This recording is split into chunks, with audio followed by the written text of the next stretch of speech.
Le poulpe crachait encore une bave mousseuse sur les rochers quand Dolores s'en saisit. Elle n'en avait pas peur, elle le tenait fermement à la jointure de sa tête et de ses tentacules. Il devait bien mesurer 1 mètre de toute sa longueur. Doucement, le céphalopode enroulait l'un de ses 8 appendices visqueux sur le bras de Dolores. Pas un soupçon d'effroi ou de dégoût devant l'embrassade de l'animal. Elle marchait de la plage rocailleuse jusqu'au bunker de béton qui lui sert de maison. Dolores était bras nus, malgré le froid de janvier, ce froid hivernal, humide et assassin des côtes galiciennes. Elle portait une légère robe à fleurs d'été parce qu'en vérité, plus aucun vêtement ne lui allait, son ventre de femme enceinte allait exploser. Alors qu'elle se mit à asséner de gros coups de bâton sur la tête de la pieuvre, sa première contraction arriva. Elle reconnaissait ce qui se préparait à l'intérieur d'elle. C'était moins douloureux que lorsque Santiago la frappait, moins violent que lorsqu'il la pénétrait de force. Elle pria le Seigneur, la Sainte Vierge, Fatima, toute une suite de femmes martyrs dans sa tête. Faites qu'il ne soit pas débile comme le premier, qu'il puisse partir en mer pêcher la morue, qu'il puisse me bâtir une belle maison de ses mains, qu'il me défende lorsque son père osera lever le poing sur moi. Le poulpe agonisait. Dolores continuait son œuvre, elle le tabassait violemment. Les contractions s'accéléraient, on pouvait le deviner à la forme triangulaire que prenait son ventre et à ses lèvres soudain pincées en un drôle de rictus. Dolores ne voulait pas hurler. Au lieu de ça, elle introduisit ses doigts dans l'animal à la recherche du trésor noir. Les yeux au ciel, seulement guidée par le toucher, elle sourit. Elle avait trouvé le magot.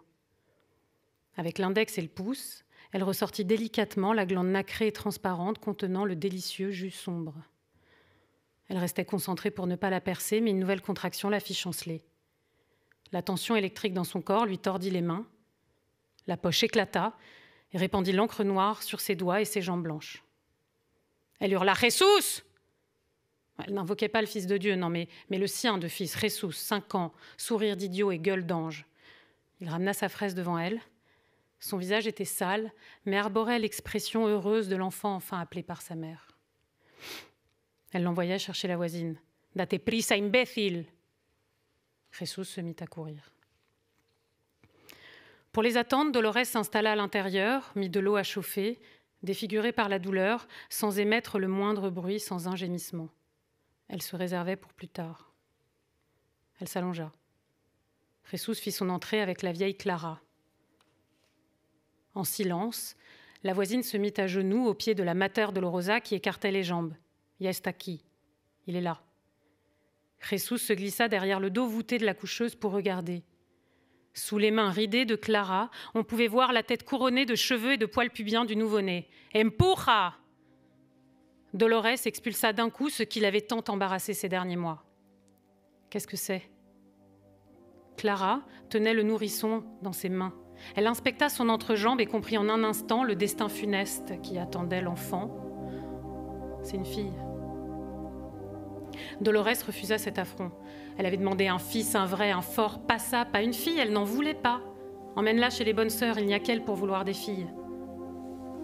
De la poche de son tablier, Clara sortit un petit couteau d'office à la lame noircie et trancha le cordon. Dolores se releva sans un mot, essuya le sang de son entrejambe comme si elle venait tout juste d'uriner, et elle marcha avec difficulté vers l'extérieur. Elle se rendit au lavoir et là seulement se mit à vomir ses entrailles juste à côté du poulpe mort.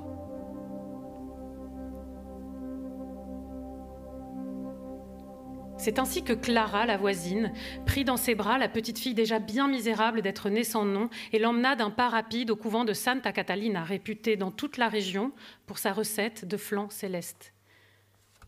Devant la porte, elle toqua, le bébé emmailloté dans un drap blanc, comme un énorme saucisson.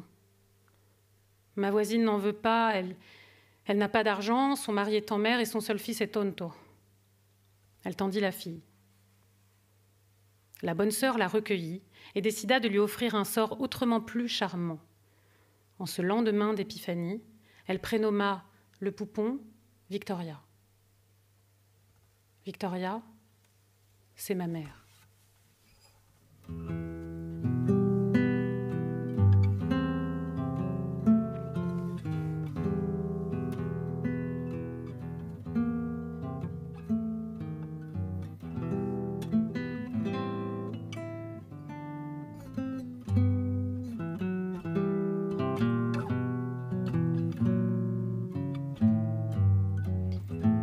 Les premières phrases que Victoria lut furent les déchirantes « Amo a mi mamá »,« Mimo a mi mamá »,« Mi mamá me ama ».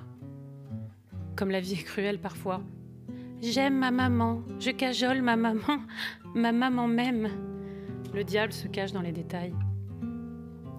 Victoria avait un physique hors du commun. Elle était petite comme toutes les Galiciennes, chevelure épaisse, noire de jais, des yeux verts, un nez microscopique, le teint lacté et des sourcils fournis, droits comme deux gros traits de crayon. Et pourtant, elle ne repartait jamais avec les parents en devenir. Elle restait seule, une invendue de plus. Quand les futurs pères de famille la regardaient de près, les femmes stériles serraient les dents, détournaient le regard. La beauté de Victoria n'était pas très catholique. Elle n'était pas mignonne. Elle avait, à 8 ans, déjà le don de pervertir l'homme. Sœur Isabelle avait bien essayé de calmer le jeu, bandant chaque jour le torse de la gamine. Elle lui coupait les cheveux courts, l'habillait de pantalons, de chemisiers amples. Mais rien n'y faisait, le démon était planqué quelque part. Il circulait dans les veines de l'enfant. Avec ses doigts, Victoria dessinait des croix sur ses lèvres et s'endormait d'épuisement après des chapelets interminables. « Dios te salve Maria ». Avait-elle un jour réussi à faire ses 203 Ave Maria du rosaire à la Sainte Vierge ? Elle se tenait pour seule responsable de l'échec cuisant de son adoption. Priait pas assez de ferveur, pas assez gentille, pas assez intelligente, pas assez bonne. Somos hijos de Dios. Nous sommes les enfants de Dieu, se répétait-elle pour se rassurer. Un matin, sœur Isabelle arriva en courant dans le dortoir.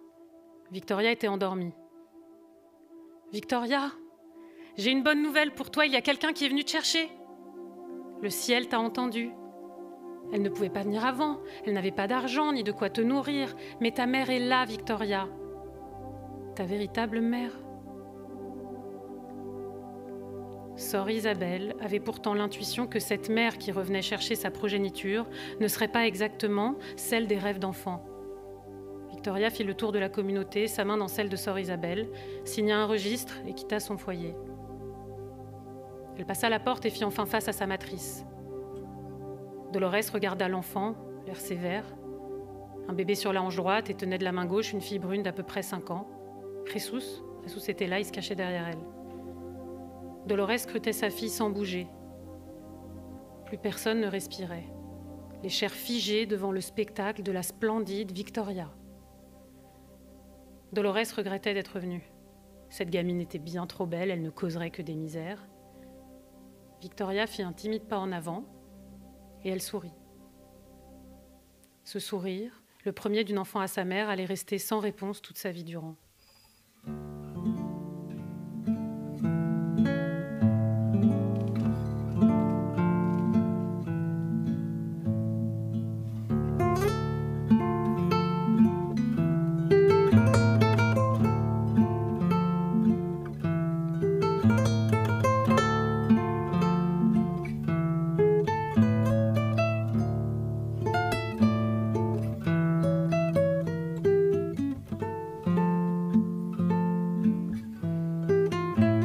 C'était la première fois que Josefa allait au cinéma. Les gens étaient tous très élégants devant le salon Olympia. Ce soir-là, elle se mêlait à la haute société de Bilbao et rejoignait un homme. Mais elle était engoncée dans sa tenue, toutes ses chairs à l'étroit, gainées, comprimées dans une tentative d'élégance et de dissimulation de ses bourrelets. Ses intestins prêts à la trahir, elle avait fui à la fin de la projection en s'excusant, se disant fébrile à son galant. Elle marchait vite en dégazant jusque chez elle, prise de vertige. En enlevant enfin ses chaussures, Josefa regarda ses pieds et se mit à pleurer. Ils avaient été si compressés dans ses beaux souliers noirs qu'ils ressemblaient à 2 rôtis saignants tout juste déficelés. L'orgueil la faisait pleurer, elle qui avait compté parmi les prostituées les plus prometteuses de Bermeo. Ce n'était pas une femme d'une beauté spectaculaire, non. Elle n'était pas laide non plus, mais c'est son décolleté qui rendait fou. Josefa avait sans aucun doute le plus gros bonnet de toute la région. Elle était descendue à Bilbao à l'âge de 22 ans, en espérant se trouver un riche gogo qui la couvrirait d'or et l'inviterait à manger dans les meilleurs restaurants de la ville.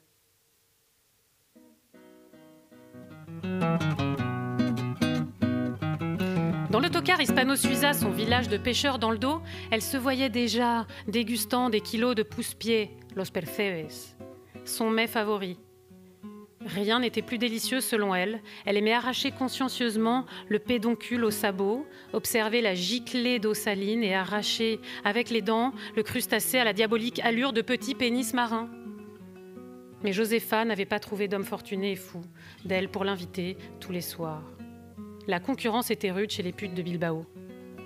Elle s'était installée alors en location meublée rue San Francisco, parallèle à la rue des Cortés, le repère des femmes de joie et des drogués. D'un regard, Josefa repérait son client. En préambule, elle lui demandait de se laver les couilles consciencieusement dans le bidet de la chambre. Elle-même était irréprochable sur la propreté. D'avant en arrière, elle se rinçait les orifices avant de commencer quoi que ce soit. Elle avait choisi ce travail parce que cela rapportait et qu'elle y trouvait parfois, rarement mais tout de même, un peu de plaisir. Elle connaissait surtout la joie de se goinfrer après les fellations et les levrettes. Son équation au quotidien, être pleine, puis se remplir à nouveau de sucreries, churros qu'elle aimait tremper dans le chocolat épais des cafétérias à la mode. Josefa avait de la répartie. Avec ses consoeurs, elle n'aimait rien tant que se moquer des hommes, des vantards, beaux gosses, riches, les pauvres, les cons, tous éjaculateurs précoces, pas doués, voire impuissants. Elle chahutait aussi ses réguliers, cela les mettait dans de meilleures dispositions en ces temps confus d'après-guerre. À Julián, par contre, à lui, elle ne lui faisait pas de blagues, parce qu'il était sensible. Elle l'aimait bien, son jeune menuisier asthmatique, même s'il n'était pas très doué avec son sexe. Autour de son cou, un sautoir de perles s'en mêlait à une chaîne en or où pendait un gros médaillon doré qui s'ouvrait et dans lequel on pouvait insérer 2 photos. Celui de Josefa ne contenait qu'une image, un portrait d'elle à 20 ans en noir et blanc. Ce portrait lui ressemblait plus du tout. Elle pensa un temps que c'était la faute de son appétit pour les fritures et les pâtisseries, mais elle dut bientôt se rendre à l'évidence. Elle était bel et bien enceinte. En dépit des décoctions d'Armoise ou de Sabine, des injections vaginales de Coca-Cola, oui, de Coca-Cola, rien n'y faisait. Elle ne parvint pas à s'en débarrasser. Le fœtus tenait alors qu'elle sombrait dans une terrible déprime et un fatal embonpoint. Taches brunes, rétention d'eau, vergeture, hémorroïdes, varices, la plus violente des punitions pour une pute. Mais ce fut surtout sa terreur des aiguilles et du sang qui permit à son bébé de naître le 28 juin 1943. La matrone se lavait les mains quand elle demanda à Josefa comment elle comptait appeler ce beau petit garçon. Josefa présumait qu'il était le fils de Julián, son régulier. Alors elle le prénomma comme lui, sans trop réfléchir et sans plus de cérémonie. Julián, c'est mon père.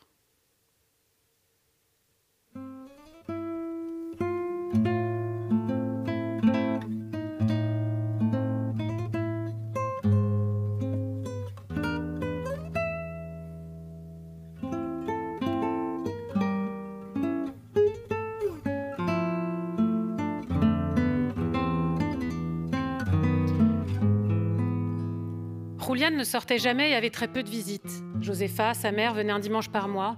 Elle lui ramenait des sandwichs de pain de mie, de mortadelle, des pêches pas assez mûres, du vin rouge. Souvent, il n'avait rien à se dire. Le regard de Julián sur sa mère la mettait très mal à l'aise. Son air de chien battu lui faisait pitié. N'ayant jamais ressenti ce fameux instinct maternel, c'est que ça ne devait pas exister. Sûrement des théories de médecins pour qu'on ne jette pas les bébés ou tout à l'égout. Et longtemps, Julián attendit quelque chose de la part de sa mère. Il ne sut jamais quoi. À la Misericordia, la miséricorde, institution de jésuites de Bilbao. La vie était calme, mais le jour du défilé du Vendredi Saint, les enfants étaient surexcités. Ils avaient le droit à la plus grande sortie de l'année pour aller admirer la procession de la confrérie dans les rues de Bilbao. Les pauvres airs de l'orphelinat se mêlaient à la masse des fidèles. Javier et Julián s'échappèrent du groupe. Cette sortie était leur seule fenêtre de tir pour connaître autre chose que la branlette. Après quelques minutes de course parmi la foule lente et pénitente, ils arrivèrent à la palanca. Les 2 puceaux s'arrêtèrent net. Parfum du sexe et du plaisir dans leurs narines les saisit. Immobiles, ils scrutèrent les visages. Des femmes se trouvaient à toutes les portes, brunes, blondes, grosses, vieilles, belles, moches, il y en avait pour tous les goûts. Tandis que la ville monnait des excuses, des « pardonnez-moi, des merci Seigneur, Sainte Vierge, gloire à toi », visage grave de circonstance devant la Pietà, les 2 compères, eux, bavaient de désir. Javier fourra une liesse de pesetas dans les mains de Julián. Il avança, nerveux, dans la rue des Délices. Des yeux, des bouches, un menton, un front, des culs, tout se mélangeait. La respiration de Julián s'arrêta quand il reconnut le visage de celle qu'il avait enfantée. Sa mère était là, devant lui, tenant les murs, presque à poil. Et la vérité le foudroya. Son diaphragme se contracta si fort que la flûte de sang fut tel un coup de bélier dans le cœur. Pas de voyage entre deux cuisses pour lui. Le regard plaqué au sol, il fit le trajet inverse. Sans attendre son comparse, il remonta Bilbao et là, enfin, il reprit son souffle, fils de pute. Il arrivait à peine à respirer. Une gaze de coton semblait étouffer ses bronches, laissant seulement un mince filet d'air entrer et ressortir. Comment la honte et le désespoir pouvaient-ils transformer la structure de l'oxygène ? Le lendemain, après avoir hurlé à voix haute dans le réfectoire « Mais cago en Dios !» Je chie sur Dieu. Julián fut renvoyé. Plus de mathématiques, plus de mains baladeuses du Père lors des confessions au nom du Christ, du Saint-Esprit et de son petit Jésus crucifié dans le slip.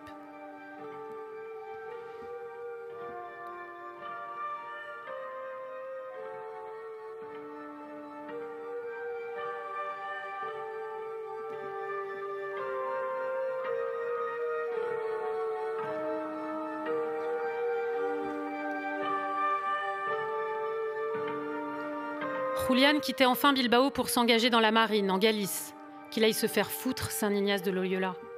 Galicia, Fisterra, il arrivait à la fin de sa terre. Une fois sur le port, il se dirigea à la caserne et intégra avec fierté l'infanterie de marine. Le basque était populaire, surtout auprès des jeunes femmes. Lors de ses premières permissions, il embrassa quelques filles, mais rien de plus que des sueurs froides au moment d'aller plus loin. Et puis, à dire vrai, faire ça dans un coin sombre, ça ne l'emballait pas, il était pointilleux. Romantique, c'était surtout un éjaculateur précoce. Arrivé à la vingtaine, il n'avait jamais ensemencé qui que ce soit par son slip.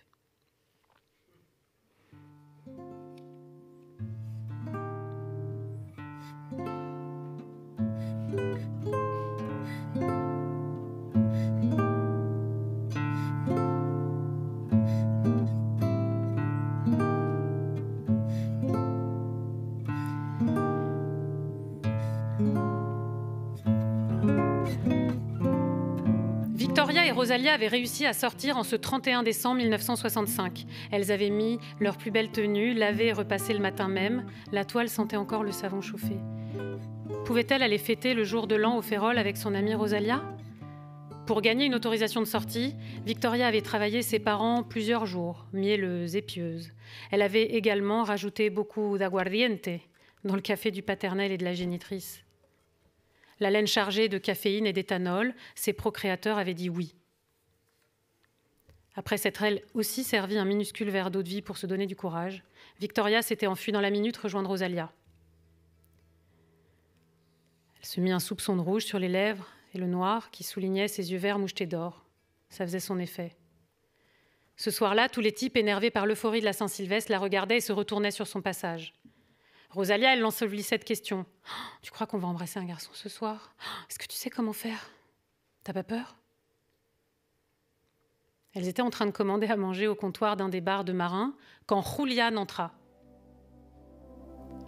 En quelques coups d'œil, il vit rapidement Victoria et confia à la minute à son camarade qu'il venait de tomber amoureux. Il s'approcha d'elle alors qu'elle mangeait avec avidité, sans délicatesse, des morceaux de poulpe, du poulpe à nouveau, huileux, saupoudré de paprika. Il lui paya un verre de vin blanc. Elle rit comme une enfant à chacune de ses blagues. C'était le plus beau garçon qu'elle ait jamais vu de sa toute petite vie. Ils s'embrassèrent après minuit. Et sur un terrain vague, Julián perdit sa virginité avec elle. Il en pleura, caché dans son cou. Julián épousa Victoria un 19 août.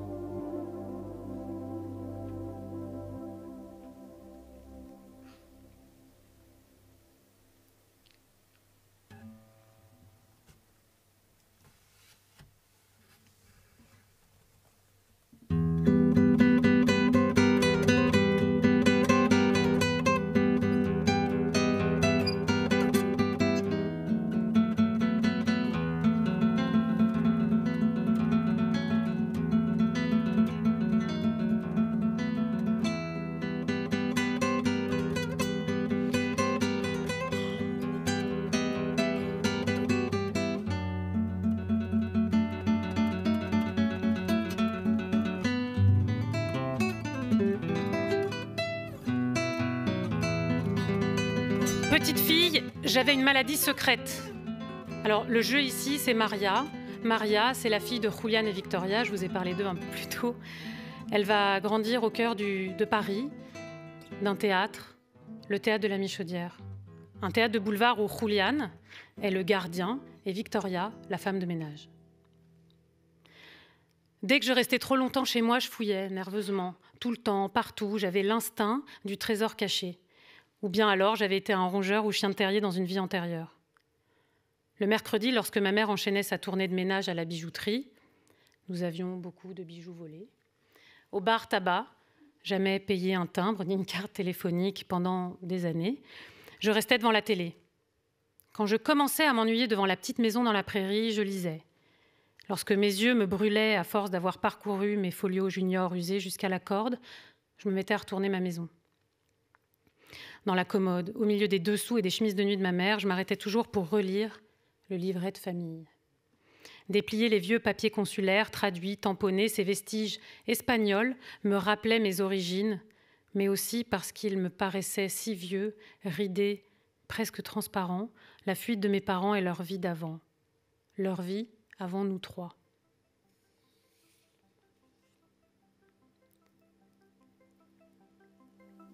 Belle au bois dormant, en mon royaume, partout trônaient des photos de moi. Portraits d'école encadrés, photos prises au resto chinois, clichés de moi bébé, j'affichais un air bienheureux constant, sincère. Le buffet, les étagères, le portefeuille de mon père, partout se glissait mon image. Fond coloré, sous pull de polyester, un rideau de cheveux, mes petites dents de porcelaine brillaient sur le papier glacé.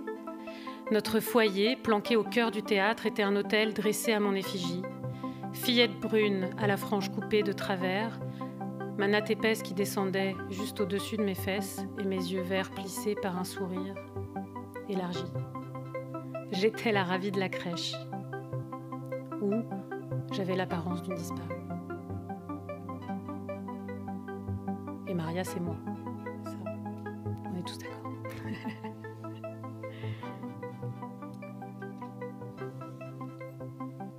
Tous les étés, nous allions à Bilbao. Nous passions 8 heures dans le wagon fumeur du train qui nous menait de la gare d'Austerlitz en Espagne.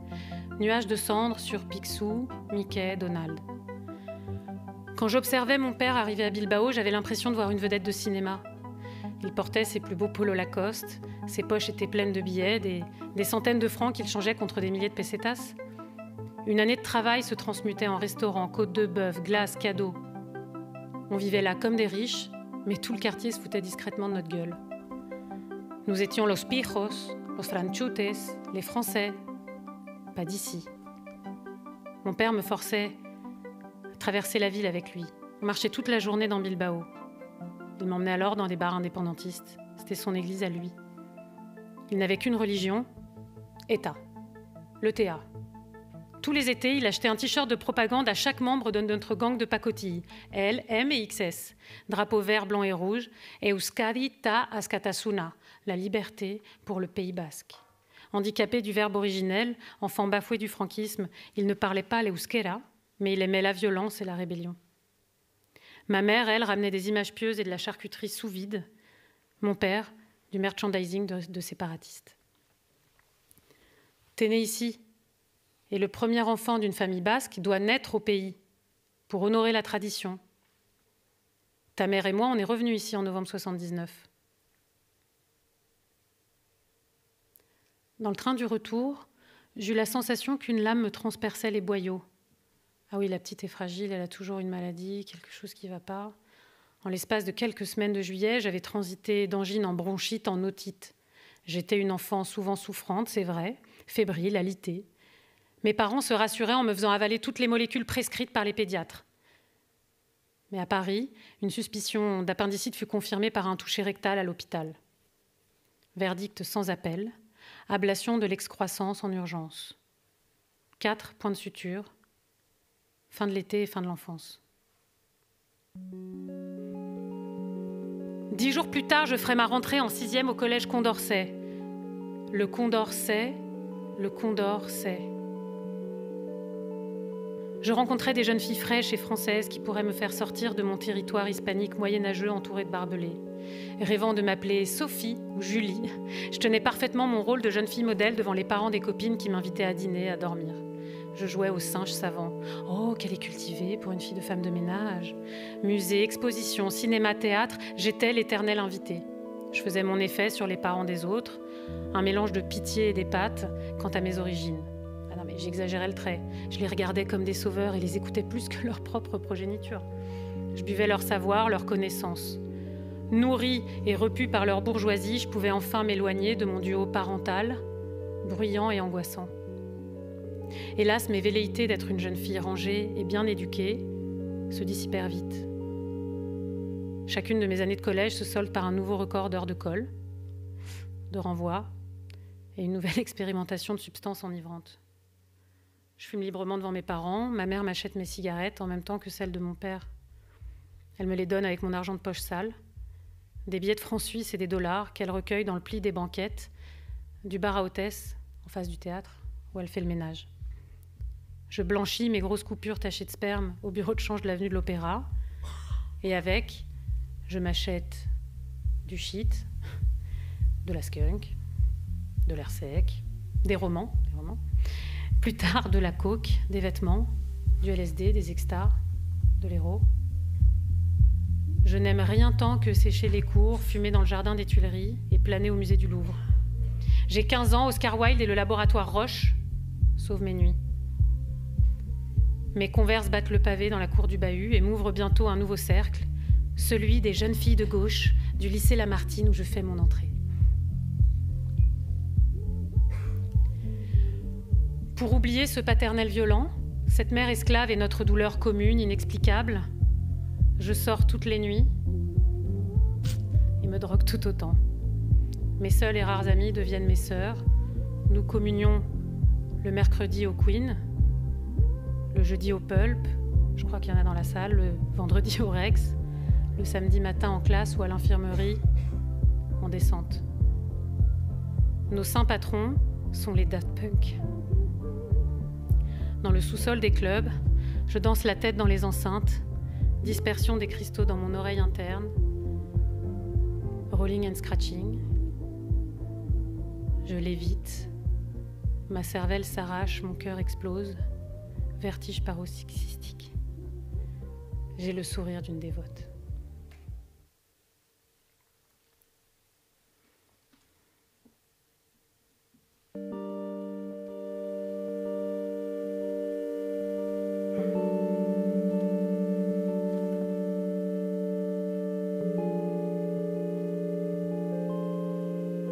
J'arrive un dimanche d'avril chez Ève. Quelqu'un rêve. Elle m'accueille dans un étrange appartement haussmannien aux murs recouverts de mandalas, odeur de rose et de santal. Je suis là pour apprendre l'art du tarot. J'en voulais toujours plus de tirages, de réponses. Je pensais sans arrêt au tarot de Marseille, à ses arcanes, leurs symboles épais, leur aspect parfois terrifiant. Encore et encore étaler les lames de gauche à droite, qu'elles écrivent pour moi des phrases libératrices. Qu'elles fassent le sale boulot à ma place. Parce que la vie me terrifiait.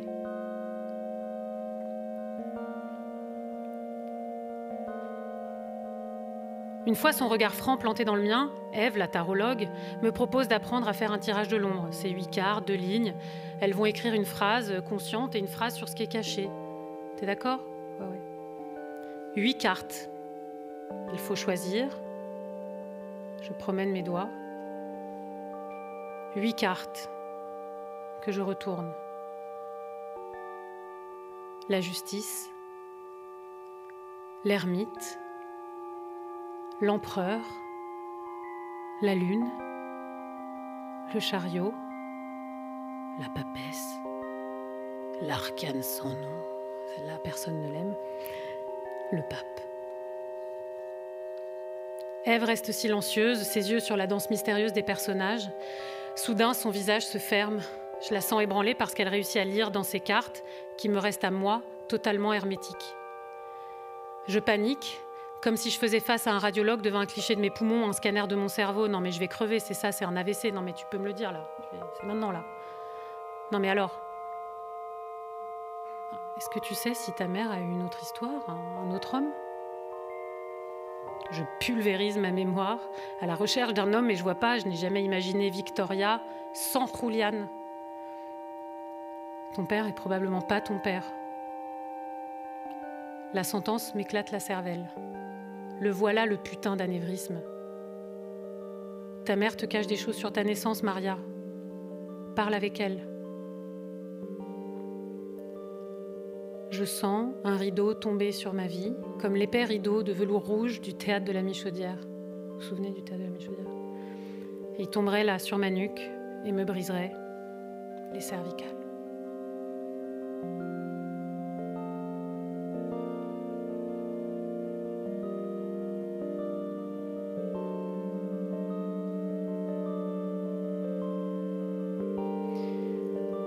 Le jour suivant, le rendez-vous était pris avec ma mère entre Motus et les feux de l'amour.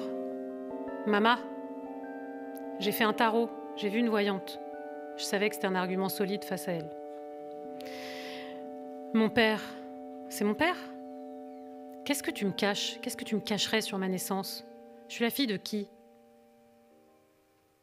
La hija de nadie. La fille de personne. La fille de personne. Elle n'a pas un seul temps de réflexion, 4 mots, 13 lettres, équation violente rue du 4 septembre, à l'heure du déjeuner des banquiers, secrétaires, avocates, postiers, vieillards, touristes. Et cette petite femme, la gardienne du 24, l'immigrée espagnole sous Médoc, la femme battue aux sourcils froncés, ma mère, qui me gifle avec sa réponse. J'avais bien cherché à tirer sans cesse des cartes et des cartes, à vouloir guérir ceci ou cela, à chercher je sais pas quoi. Maintenant, je sais. Je te l'ai jamais dit parce que j'avais peur que tu m'abandonnes. On m'avait dit de ne jamais te le dire parce que tu portes notre nom. Mais c'est vrai, on t'a adopté. J'ai 27 ans, je suis morte une première fois ce jour-là. Nada, no sé nada más. Le rien. La tâche avait été bien nettoyée au Saint-Marc. Monsieur Propre était passé par là, lui aussi. Elle avait briqué jusqu'à ma naissance. Plus de pistes. La femme de ménage aura correctement travaillé. Normalement, mais attends, mais c'est les riches qui adoptent, là. Angelina Jolie, Jacques Chirac, je sais pas. Pourquoi j'ai terminé dans l'assommoir? Mes vies antérieures, elles devaient être abominables. Sorcière, assassin, pervers, bourreau? Guy Georges? Alors le net, le clic, la recherche commence. Je tape ma misère sur les touches luisantes de mon clavier et comme un aimant, je me rapproche. Près des mois de recherche, je trouve une première personne, puis une autre, encore. Tous nés et adoptés à Bilbao, la même décennie que moi. Je nous vois comme un amas, tas de chair jeté aux ordures, électrons libres connectés par le Wi-Fi. Les dates revenaient, 1974, 1975, puis 1979. Dans cette quête commune, un témoignage essentiel dissipe l'obscurité avec son pseudonyme. Ciel _bleu _gris _ 1975. Ciel bleu-gris était une mère. Elle avait abandonné son enfant et Ciel bleu-gris n'était pas seule. Dans différents appartements de Bilbao, des jeunes filles cachaient leur grossesse durant les années 70. On était plusieurs filles par chambrée et plusieurs chambres dans plusieurs appartements. Ces cachettes étaient tenues par une femme, chrétienne, patriote, portrait de Franco sur la table de chevet. Collier de perles et visons en hiver, elle tenait d'une main de maître sa petite organisation de pensionnat temporaire pour les femmes qui fautent.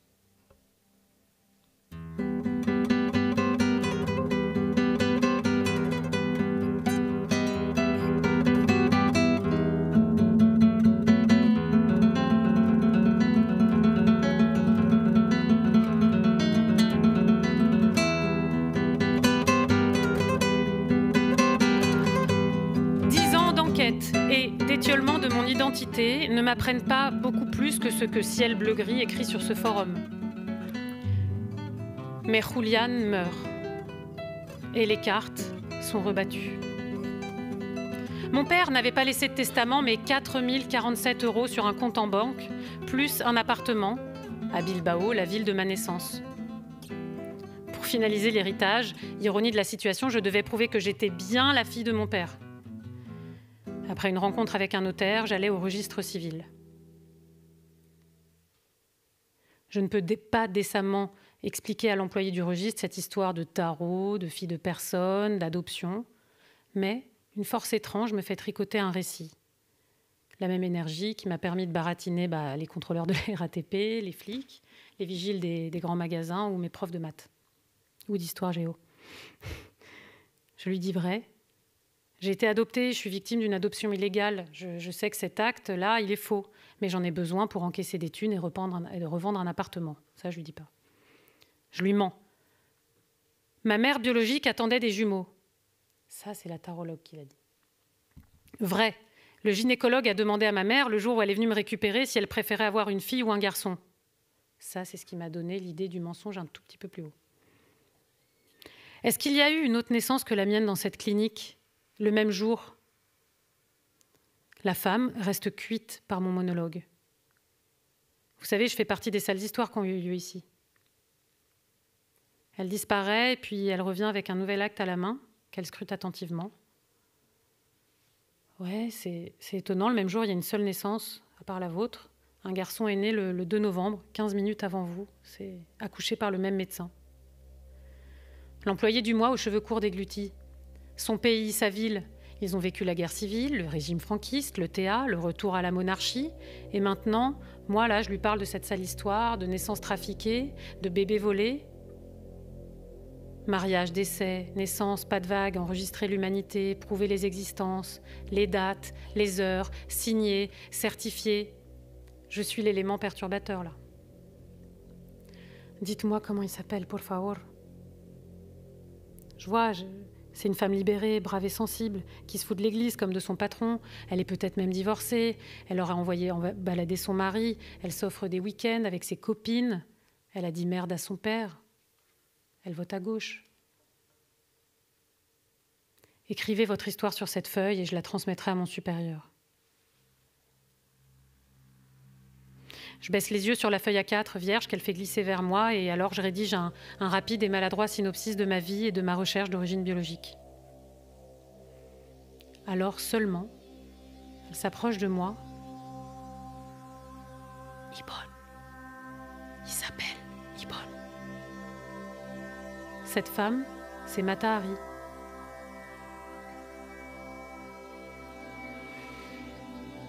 Il y a sur cette terre de bons entrepreneurs, des gens qui ont du flair et le sens des affaires. Ça, je le comprends quand je lève les yeux et que je découvre le nom de la boutique sur le trottoir en face du palais de justice. La tienda del espía. La boutique de l'espion. La boutique du putain d'espion, ouais. En face de l'administration judiciaire, des tribunaux du pénal, du contentieux, des violences faites aux femmes. L'être humain est fourbe. Il cache des secrets que l'on peut débusquer grâce à cette échoppe. Les phrases d'accroche collées aux vitres sont limpides. « Salut! Qui allons-nous espionner aujourd'hui? Ton partenaire est infidèle? » Excusez-moi, vous auriez un détective privé à me recommander?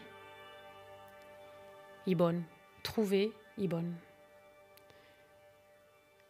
Dans une étrange synchronisation que je ne maîtrise pas, le lendemain, un policier de Bilbao me contacte aux aurores. Ils avaient reçu une plainte du registre civil concernant mon adoption illégale. Voilà ce qu'il était advenu de mes quelques lignes rédigées sur la feuille A4, là. Elle avait été donnée à une juge aux affaires familiales qui l'avait traduite en plainte qui menait à présent à une enquête de police. Il va falloir faire un test ADN. Je n'osais pas dire qu'à la boutique de l'espion, j'avais eu le numéro de la concurrence, que j'avais embauché un détective privé comme dans les films. J'allais donner leur chance aux deux recherches entre l'enquêteur et la police, l'officiel et l'officieux. Je n'osais pas dire qu'à la boutique de l'espion... Non, ça je l'ai déjà dit. Pardon. Dans le commissariat de la place Tavalburu, j'ouvrais grand la bouche. Le flic frottait l'intérieur de mes joues avec un coton-tige. Et je regardais son t-shirt, un logo du FBI imprimé dessus. Oui, le FBI. Est-ce que c'était bien sérieux de porter cet accoutrement en étant officier de police? Est-ce que j'avais basculé dans l'irréalité la plus complète? Parce que là, tout avait saveur de farce. Vous buvez, vous fumez? Ouais. On va récupérer l'ADN de votre possible frère dans un de ses mégots de cigarettes ou un verre dans lequel il aura bu. Et bientôt, vous saurez si c'est votre frère jumeau ou pas. Facile.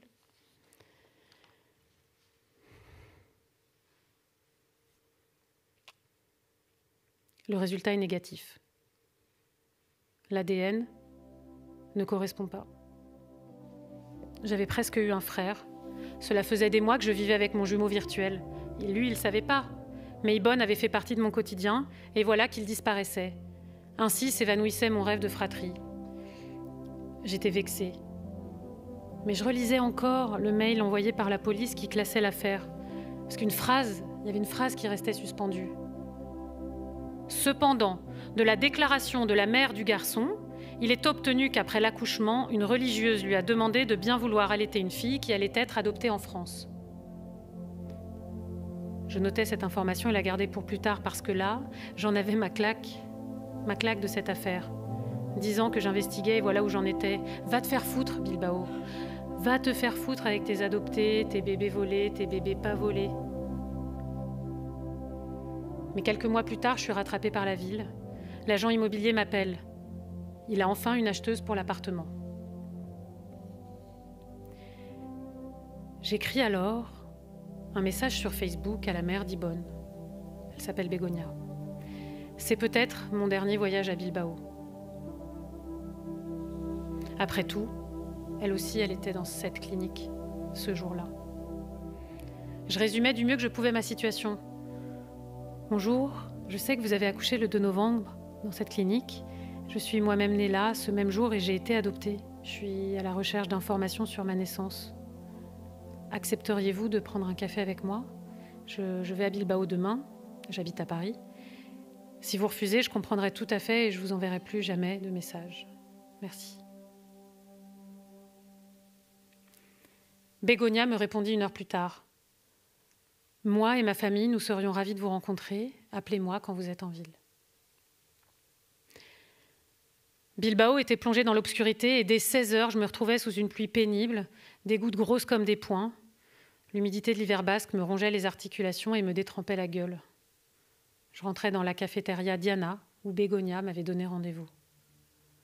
Une tablée de vieille dame, une machine à sous solitaire, l'immuable serveur derrière son frigo à tapas. Mais là, il y a une femme qui se lève au fond de la salle, sous la lumière crue des néons. Elle est magnifique, élégante, classe. Je m'approche fébrile et je me présente. Hola, soy Maria. Elle me sourit. Je suis Begonia, je suis ta mère de lait. Je reste sans voix, interdite devant elle, encore une putain de phrase choc qui fait défiler les idées à une vitesse folle. Je pense alors au mail du flic, l'allaitement, la bonne sœur. Je suis en apnée.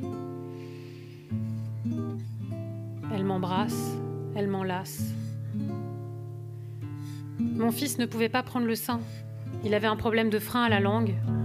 Et une religieuse est alors entrée dans ma chambre. Il y a un bébé qui vient d'être abandonné. Il va être adopté par une famille qui vit en France, à Paris. Ce bébé, il a faim. Est-ce que vous pouvez le nourrir avec votre lait ? Et elle t'a amenée si petite. Et sans réfléchir, je t'ai nourrie. Et vous étiez là, comme des jumeaux, dans mes bras, avec mon fils, Ibon. J'ai voulu te garder, mais je savais qu'une famille t'attendait. Le souffle de l'affection et de l'inattendu, là me tient. Depuis, j'ai toujours pensé à toi et j'ai parlé de toi, mon fils. Chaque 2 novembre, quand on célébrait l'anniversaire d'Ibon, on servait une autre part de gâteau pour Loulou de Paris. Loulou de Paris. On t'avait surnommé comme ça, le petit bébé que j'avais allaité. Begonia avait donc tenu la main de ce bébé en stand-by, de nouveaux bras, de nouveaux seins. Les membres d'une nourrisson qui se tendent sans coordination, son corps électrique posé sur l'inox nettoyé de la salle d'accouchement, qui recherche le contact, la paroi de l'abdomen, le berceau, la laine d'une couverture. Seulement rassuré quand il est emmailloté, presque étouffé d'amour. J'avais crié famine et j'avais été nourrie.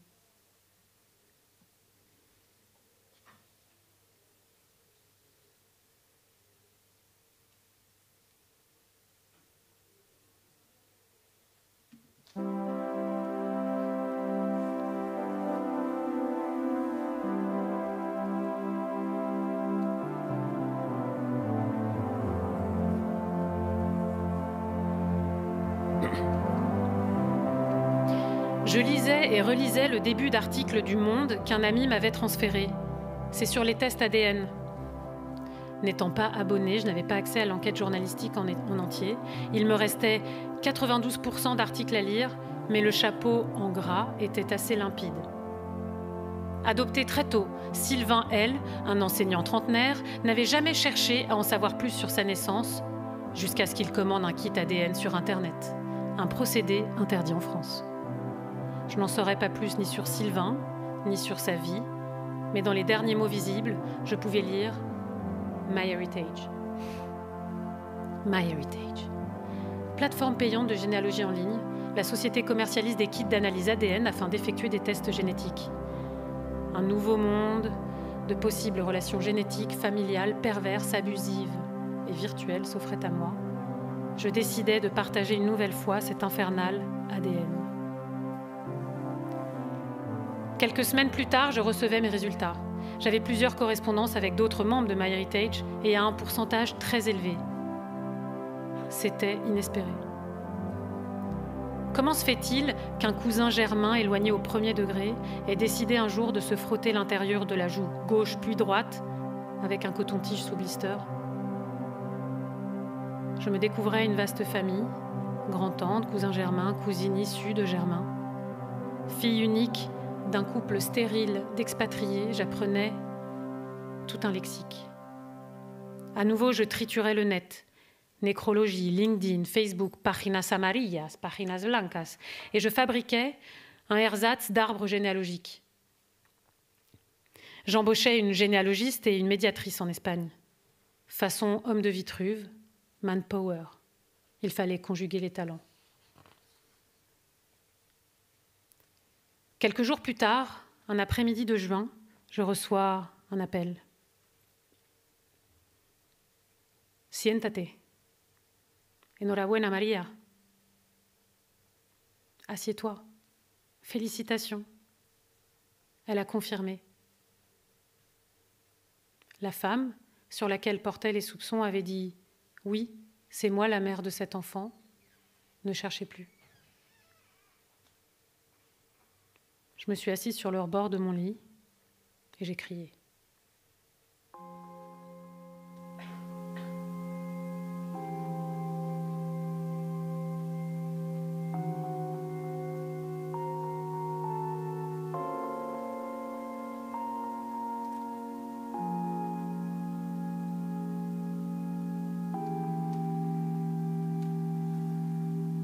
Je découvrais que la femme avait les mêmes initiales que Michael Jackson, MJ, Maria José.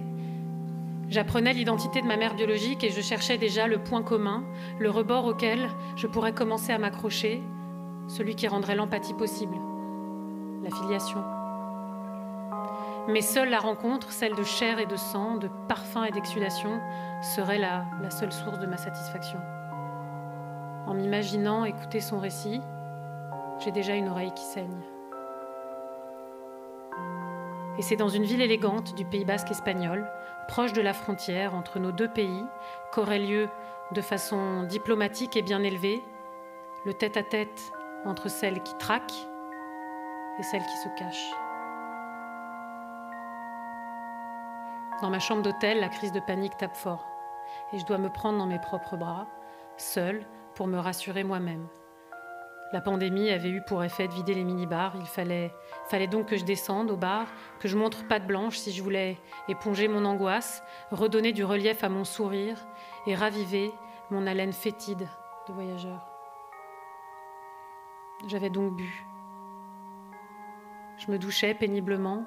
Je savonnais chaque partie de mon corps, encore ivre, je tanguais. J'essayais de faire fondre la crasse de mon humeur et la saleté de mon abandon. Je ne voulais pas me présenter face à ma mère biologique avec la même amertume que mes gin toniques. Je passais ma main sur la cicatrice de ma césarienne, presque effacée, juste au-dessus de mes poils pubiens, sombres, ma chatte d'espagnol. Nettoyer chaque interstice entre les dents jusqu'à s'en faire saigner la gencive. Brosser la masse de cheveux, je me demandais, est-ce qu'elle a la même couleur, la même épaisseur ? Mettre le pyjama Uniqlo censé laisser passer l'air entre les fibres, chaud mais frais, heureuse mais triste. Cette nuit fut cubiste.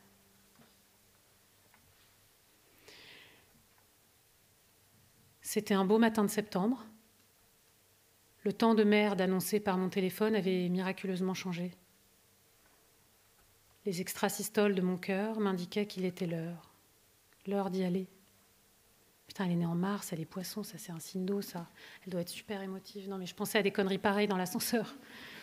Quelques minutes encore avant la seconde délivrance. Et la rencontre eut lieu.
Je suis née de l'ombre d'une femme.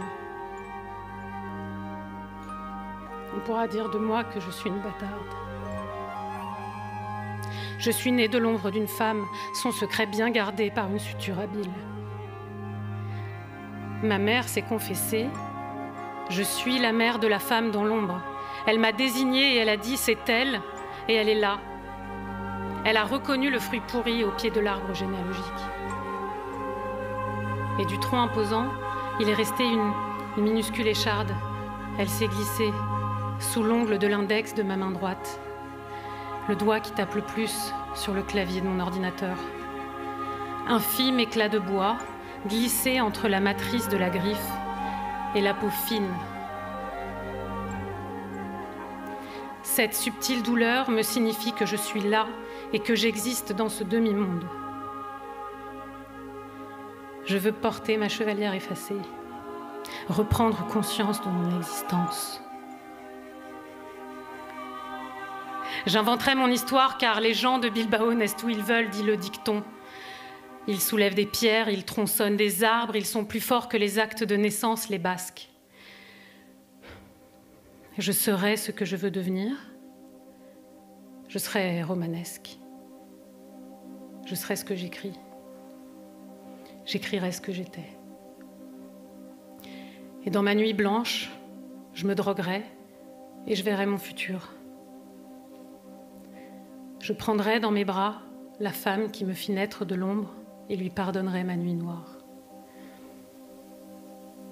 Grâce à mes recherches minutieuses, historiennes du vide, je signerai la biographie de référence sur ma non-vie, sur mes possibles existences et mon royaume fracturé. Avant la fin, je serai couronnée. La bouche pleine de brioche, j'étoufferai. Mes oreilles saigneront des acouphènes du succès. Et je serai reine, moi la femme née de l'ombre. Les étoiles scintilleront et je ne disparaîtrai pas.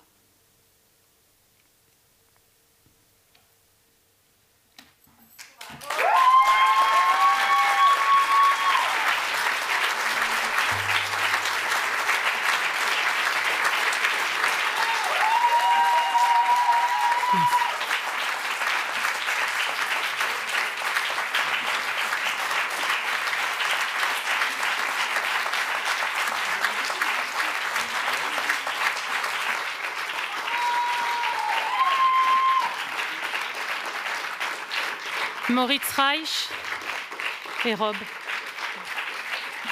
Bravo Maria.